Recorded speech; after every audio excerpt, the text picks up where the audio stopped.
everybody! Welcome back to my channel. And today, I have another creepypasta for you all to enjoy. This one is titled, The House is Alive. And it's pretty good. So let's jump right into it! It was always quiet here. In fact, that's why I bought the house! The realtor said it had been empty for years, which made sense.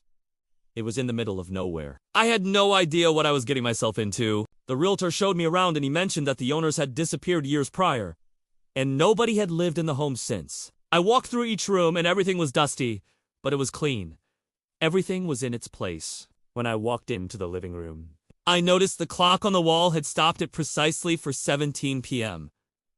That was odd, but I shook it off. What was the chance that the clock had simply stopped at the exact time that I had walked into the house? I shrugged it off and continued to look around the house. The realtor handed me the keys and told me to take my time and let him know if I wanted to buy. I explored further into the house. Everything seemed okay. The backyard was great and there was a staircase that led to the basement. The realtor seemed nervous when I went down there because it was pitch black. There were cobwebs everywhere and the air smelled musty. I found an old washer and dryer down there and some boxers stacked up in the corner. I didn't think much of it, and I headed back upstairs. I walked into the kitchen, and there was food on the counters. It wasn't a lot, but it was enough to make a meal. I looked in the cupboards, and there were plenty of supplies. I thought maybe I could make a few meals and leave the rest for whoever came after me. I looked around the rest of the house. It was big and beautiful, and I could see myself living there. I took my time exploring more of the house. I found a bedroom, and it had a big closet. I opened the closet and stared at the clothes inside. It was clear that whoever lived here had vanished quickly. The realtor never came downstairs. I wonder why. I was hungry, so I used the cabinets to make myself dinner. I got comfortable, and I ate while watching TV. It was late, and I had never been inside this house at night. As I was eating, I heard a noise upstairs. I froze and stared at the closed staircase. Was I imagining things? I finished my dinner and decided to go to bed. As I was walking upstairs, I noticed that one of the doors wouldn't close properly. There was a big gap in between the door and the frame. It didn't bother me too much, so I left it alone.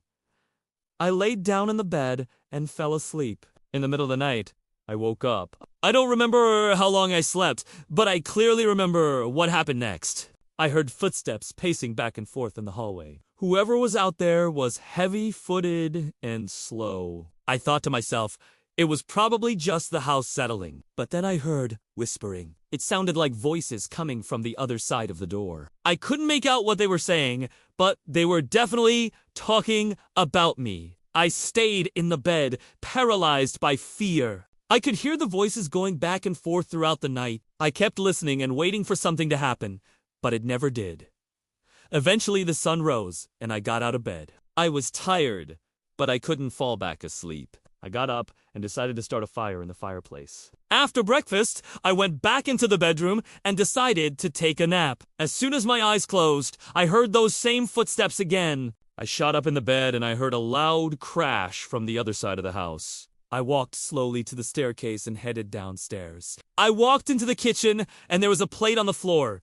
It looked like it had fallen and shattered. I picked up the pieces and swept up the mess. I went back upstairs and I checked the whole house. Nothing had been damaged and nothing had been stolen. I checked all the windows and doors and everything was locked properly. I spent the next few hours cleaning the house. As I dusted, I noticed a message written in lipstick on the mirror. You should leave. I stared at it and wondered who had wrote it. Maybe it was the realtor playing a cruel joke on me. I went into the bathroom, and there was lipstick on the walls. I wiped it off and wrote, "Who's there?" I waited for a response, but it never came. That evening, I ordered pizza and watched movies. I didn't want to be alone in the dark house, so I kept the lights on. I didn't hear any whispering of footsteps, but I couldn't shake the feeling that I was being watched. In the morning, I found more lipstick messages. Get out while you can. I got scared and I decided to leave. I packed my bags and I drove away. A month later, I got a call from the realtor. He asked if I was interested in buying the house. I responded, "Why are you calling me? You know I'm not interested anymore." He paused for a moment and said, "You never finished paying for the house." I responded, "What are you talking about?" He said, "You never paid for the house." You never signed the papers either, I responded. I thought we agreed that I would pay half now and the other half when I moved in. He paused for a moment. There's no record of you ever visiting the house. I was shocked. Did I really visit the house? Was I crazy? He continued. Are you sure you didn't imagine the whole thing? Maybe you never went there at all. I hung up the phone, shaken by his words. Had I imagined the entire thing? I didn't think so. A week later, I received a letter in the mail. It was from the realtor. I opened it and there was a key inside. On the paper, it said, "Come back to the house." I got goosebumps and I threw the key across the room. I knew that if I went back, I wouldn't leave the same. Now, I'm in hiding. The house is still standing and I have you and been able to escape the visions I've been having. I keep seeing the same house in my dreams. I know I need to go back, but I'm terrified of what might happen. I need to confront my fears. I know that I will never be free of this house until I go back. Thank you all for listening, and I hope you enjoyed that creepypasta. If you did, please hit that thumbs up button below. Also, if you have a scary story you want to share, perhaps a ghost story, leave it in the comments below, and it may be featured in a future episode of Scary Story. Please subscribe if you haven't already, and we'll see you all next time.